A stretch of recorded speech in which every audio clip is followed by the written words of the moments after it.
Bette Davis was never known for being diplomatic. In an era when most Hollywood stars carefully protected polished public images, Davis built her reputation on brutal honesty, explosive confidence, and a refusal to pretend she liked people she couldn't stand. She didn't smile for the cameras just to keep executives happy, and she certainly didn't stay quiet when another actor irritated her. Throughout her legendary career, Davis worked alongside some of the biggest stars in Hollywood history. But behind the glamour and Oscar-winning performances were feuds, personality clashes, ego wars, and resentments that sometimes lasted for decades. And unlike many celebrities who softened their opinions with age, Bette Davis often became even more brutally honest later in life. According to interviews, biographies, and stories from people close to her, these are the 5 actors Bette Davis reportedly hated most. Perhaps the most legendary feud in Hollywood history was the war between Bette Davis and Joan Crawford. Their hatred for each other became so infamous that it eventually inspired books, documentaries, and television dramas decades later. While Hollywood loved presenting glamorous actresses as elegant rivals, the tension between Davis and Crawford reportedly became deeply personal and emotionally vicious. The resentment reportedly began years before they ever worked together professionally. Davis allegedly believed Crawford manipulated publicity, obsessed over image, and relied more on glamour than talent. Meanwhile, Crawford reportedly viewed Davis as bitter, arrogant, and jealous of her fame. Their rivalry intensified after Crawford married actor Frank Tone, a man Davis reportedly had genuine feelings for. That emotional wound never fully healed. By the time they starred together in Whatever Happened to Baby Jane, the atmosphere behind the scenes had reportedly become toxic. Stories circulated about sabotage, cruel insults, and emotional warfare between the two women throughout production. According to Hollywood legend, Crawford allegedly placed heavy weights in her pockets during a scene where Davis had to drag her across the floor, physically exhausting her co-star. In return, Davis reportedly mocked Crawford relentlessly in interviews and private conversations for years afterward. The feud became even uglier during award season when Crawford allegedly campaigned behind the scenes against Davis, receiving another Academy Award nomination victory. At one point, Davis famously described Crawford as someone who would sleep with any male star at MGM except Lassie. Even decades later, the bitterness never truly disappeared. Their hatred became so legendary because it extended far beyond professional competition. It became emotional warfare fueled by jealousy, humiliation, ego, and personal resentment.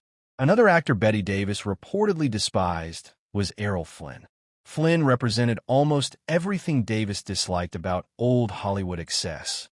While audiences adored him as the charming, swashbuckling leading man, Davis reportedly viewed him as reckless, arrogant, and unserious about his craft.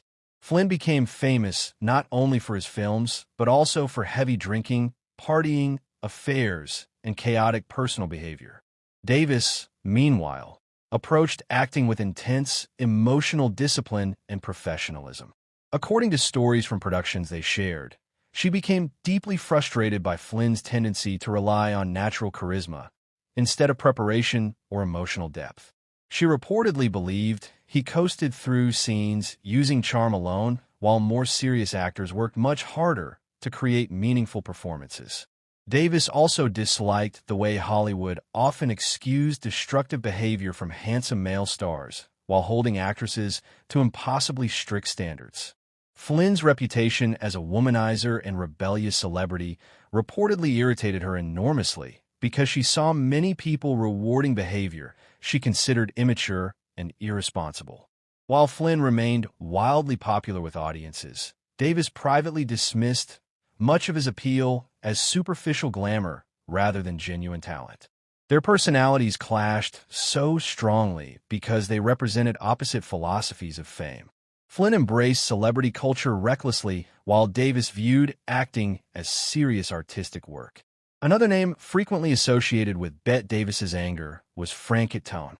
Much of the bitterness surrounding Tone stemmed from one of Hollywood's most painful romantic triangles involving Joan Crawford.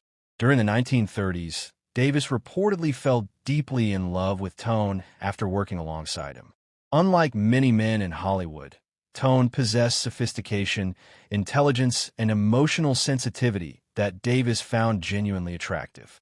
According to several biographies, she believed he understood her in ways few people did at the time. But while Davis developed strong feelings for him, Crawford aggressively pursued him as well. Eventually, Tone married Crawford instead, devastating Davis emotionally. What made the situation especially painful was Davis's belief that Crawford partly pursued Tone out of rivalry and competition rather than genuine love. Whether fair or not, Davis reportedly never forgave either of them completely. Years later, she still spoke bitterly about the experience and appeared deeply wounded by the humiliation attached to losing someone she truly cared about. The situation intensified her hatred for Crawford and permanently damaged her opinion of Tone. To Davis, the betrayal represented more than simple heartbreak. It symbolized Hollywood's constant emotional games, manipulation, and rivalry. Even decades later, people close to Davis claimed the emotional scars from that situation remained visible whenever the subject resurfaced. One actor Bette Davis reportedly found almost impossible to tolerate was George Brent, despite the two appearing together in multiple successful films. Audiences often enjoyed their on-screen chemistry because Brent's calm masculinity balanced Davis's emotional intensity effectively. But behind the scenes, Davis reportedly became increasingly frustrated by what she viewed as Brent's emotional passivity and lack of artistic commitment. Davis famously approached every role with total emotional immersion. She expected co-stars to bring equal intensity into scenes, and according to stories from productions they shared, she sometimes felt Brent relied too heavily on his quiet charm rather than emotional complexity. Over time, Davis reportedly grew irritated by his restrained personality, both on and off screen. While Brent remained polite and professional publicly, Davis allegedly found him emotionally detached and difficult to connect with creatively. Some insiders claimed she became frustrated because she felt forced to carry the emotional energy of scenes almost entirely herself. Their working relationship reportedly became colder as years passed, even though studios continued pairing them together because audiences enjoyed seeing them on screen.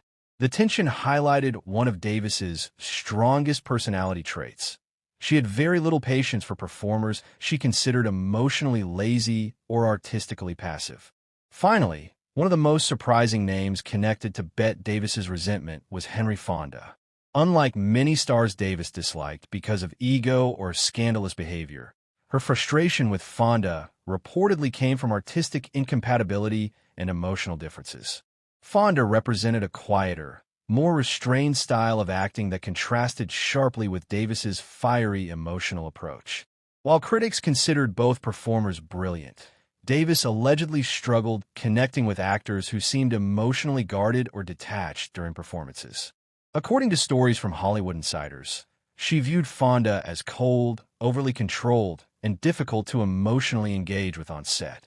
Davis believed great acting required emotional vulnerability and risk-taking, while Fonda often relied on subtlety and restraint. Their completely opposite acting philosophies reportedly created tension whenever they interacted professionally. While there remained mutual respect publicly, Davis privately seemed frustrated by performers who concealed emotion behind calm composure. In her eyes, emotional honesty mattered more than technical control, and Fonda's understated style often left her feeling artistically disconnected from him. The tension between them reflected a larger divide inside classic Hollywood itself, the clash between restrained naturalism and emotionally explosive performance styles.